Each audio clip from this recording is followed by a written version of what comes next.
देखो ना, next topic लिखो, नेक्स्ट टॉपिक लिखो, बाद में करेंगे क्वेश्चन को।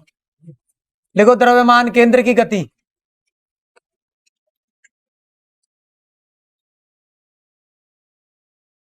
द्रव्यमान केंद्र की गति। द्रव्यमान केंद्र क्या करेगा?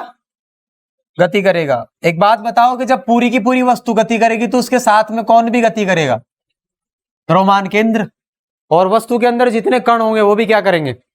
गति करेंगे। तो अब देखो हम रिलेशन निकालेंगे कि द्रव्यमान केंद्र का वेग किसके बराबर आएगा। समझ में आ रहा है कुछ? अब अपने को पता है क्या, एक चीज हमने निकाली है क्या, एन कणों से बना हुआ कोई पिंड था, याद है? एन कणों से बना पिंड कितने कणों से बना हुआ था? एन कणों से। आपको याद है मैंने लिया था कि एन कणों का द्रव्यमान कितना? m1 m2 m3 और कहां तक? mn।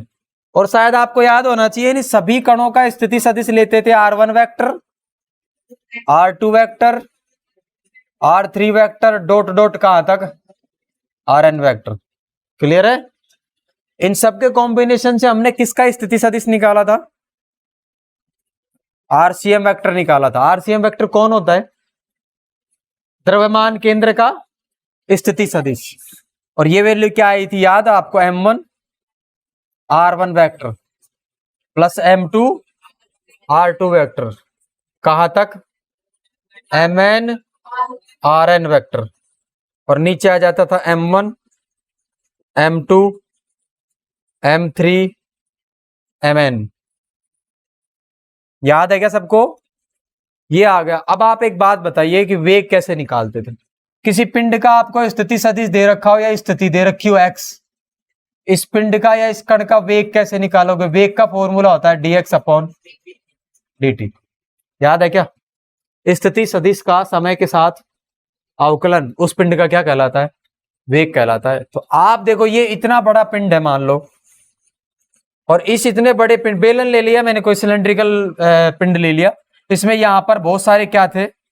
कण थे, m1 m2 m3 m4 m5 m6। और ये कौन है?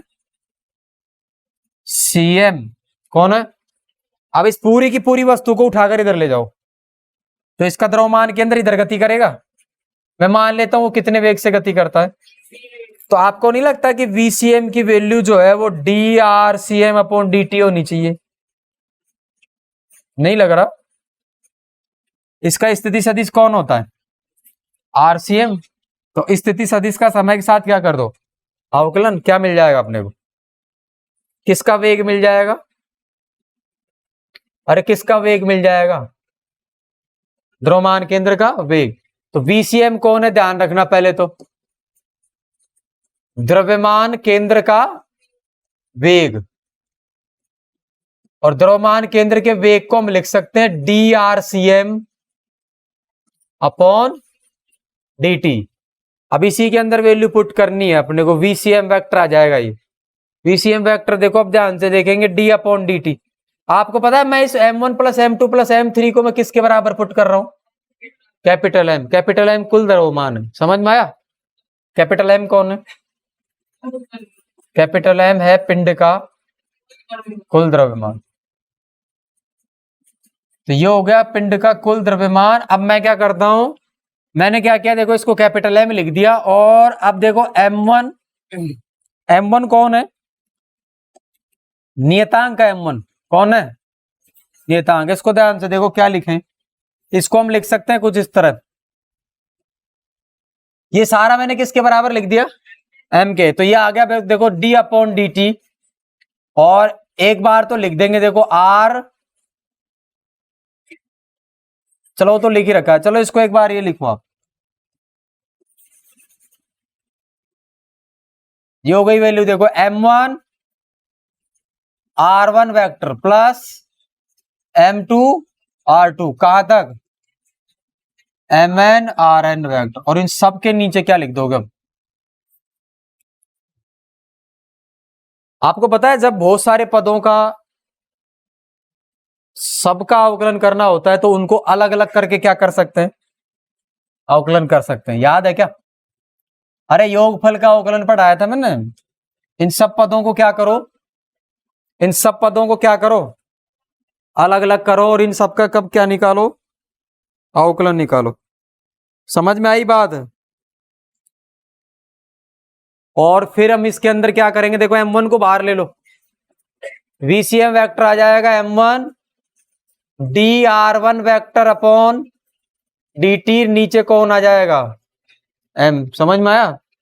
और आगे लिखेंगे plus m2 dr2 vector upon dt, और बटे में क्या कर दोगे m, यहां लिखोगे, ऐसे ही चलता रहेगा mn m और dRn बटे dt। समझ में आया? ये वेलोसिटी है एक्चुअल में, देखो ध्यान से कौन। क्लियर हो गई बात? अब मैं क्या लिखूंगा, देखो पहले कण के वेग को क्या लिखूंगा, dr1 अपॉन dt। क्लियर है? दूसरे कण के वेग को क्या लिखेंगे, dr2 अपॉन dt। ऐसे ही लास्ट वाला कण कौन, vn वेक्टर को क्या लिखूंगा मैं, है ना, वेक्टर है ये सारे, दिया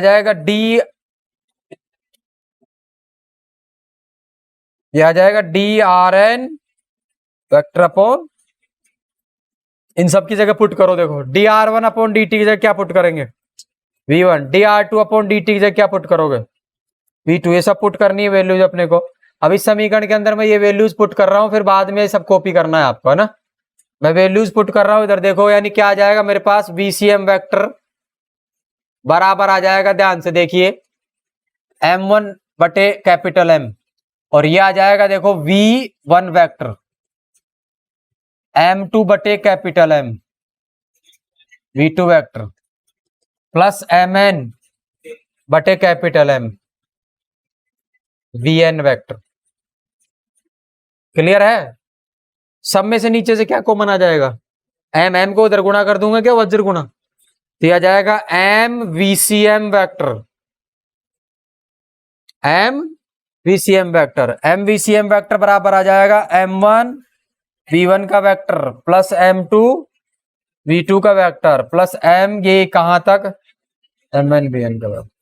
इससे पता है क्या समझ में आ रहा अपने को, द्रव्यमान केंद्र का संवेग जो होता है ना, द्रव्यमान केंद्र पर द्रव्यमान कितना माना जाता है, केंद्रित, कैपिटल M पिंड का कुल द्रव्यमान, कैपिटल M कौन है, पिंड का कुल द्रव्यमान, पिंड के कुल द्रव्यमान का संवेग यानी द्रव्यमान केंद्र का संवेग। नहीं, यही बात समझ में, द्रव्यमान केंद्र के द्रव्यमान को किससे गुणा कर रखा है, वेग से। द्रव्यमान को वेग से गुणा करते हैं तो क्या आता है, तो द्रव्यमान केंद्र का संवेग जो है वो प्रत्येक कण के अलग अलग संवेगों के योग के बराबर होता है। इससे हम ये कह सकते हैं कि किसी भी अनेक कणों से बने हुए पिंड का कुल संवेग से क्या निकाल सकते हैं, बल। नहीं, यही बात समझ में। मैं इसको क्या लिख सकता हूं, देखो MVCM को, मैं MVCM को लिख सकता हूं संवेग, क्या लिख सकता हूं, संवेग। देखो संवेग की वैल्यू हो गई। अब इसको मैं लिख सकता हूं P वेक्टर, ये आ जाएगा P वेक्टर बराबर MVCM वेक्टर। आ गई बात समझ में? नहीं आई बात समझ में? ये P वेक्टर आ जाएगा मेरे पास, P वेक्टर की वैल्यू आ गई m1 V1 vector, m2 V2 vector, और ये आ जाएगा मेरे पास mn Vn वेक्टर। अरे द्रव्यमान गुणा वेग P कौन है, पिंड का कुल संवेग, पिंड का कुल संवेग। आ गया समझ में? अब पिंड के कुल संवेग को, आपको पता है संवेग में परिवर्तन की दर समय के साथ क्या कहलाती है, संवेग में समय के साथ परिवर्तन की दर लगने वाले बाहरी बल के बराबर होती है, याद है? तो ये देखो सब बल निकलेंगे अभी इसके अंदर, ये सब बल की समीकरण आएगी। मैं इसका क्या कर देता हूं, समय के साथ अवकलन। मैं जानता हूं ये बल के बराबर होता है, तो दोनों साइड क्या करने पर, बोथ साइड समय के साथ अवकलन करने पर, बोथ साइड समय के साथ अवकलन करने पर, अवकलन करने पर ये वैल्यू आ जाएगी dp अपॉन dt। देखो संवेग में परिवर्तन की दर हो गई है, dp अपॉन dt बराबर m1 और dv1 अपॉन dt। नहीं आया समझ में? m2 dv2 अपॉन dt, कहां तक, n तक, dvn अपॉन dt। आपको पता है dv अपॉन dt क्या होता है? a1 dv2 upon dt, a2। अरे dv अपॉन dt क्या होता है? a त्वरण होता है, याद है क्या? बस इन सबको त्वरण के बराबर पुट करेंगे। अब हम किसके बराबर पुट करेंगे? ये लिख देंगे dvn वेक्टर अपॉन dt बराबर आ जाएगा an वेक्टर। ये सब रिप्लेस करो, ये सब आ जाएगा dp वेक्टर अपॉन dt, और ये बराबर आ जाएगा, देखो m1 a1, m2 a2, m3 a3, कहां तक? घर तक। कहां तक? घर तक। ये आ गया संवेग में परिवर्तन की दर, ठीक है। और यदि संवेग में परिवर्तन की दर 0 हो जाए, यानी पिंड पर लगने वाला बल क्या हो जाए? 0 हो जाए, तो बल अगर 0 होगा तो संवेग क्या हो जाएगा? संरक्षित हो जाएगा। याद है क्या? संवेग का समय के साथ अवकलन यदि 0 के बराबर हो जाए, इसका मतलब संवेग क्या था? संरक्षित था। संवेग क्या था? नियत था। तो इसमें सारे लगते हैं, प्रत्येक पिंड का संवेग संरक्षण लगेगा कण का, और वही होगा उस द्रव्यमान केंद्र के संवेग संरक्षण के बराबर। तो इसको देखो ध्यान से, द्रव्यमान केंद्र के संवेग में समय के साथ परिवर्तन की दर एक एक कण के समय के साथ परिवर्तन की दर के योग के बराबर होती है। समझ में आया कुछ?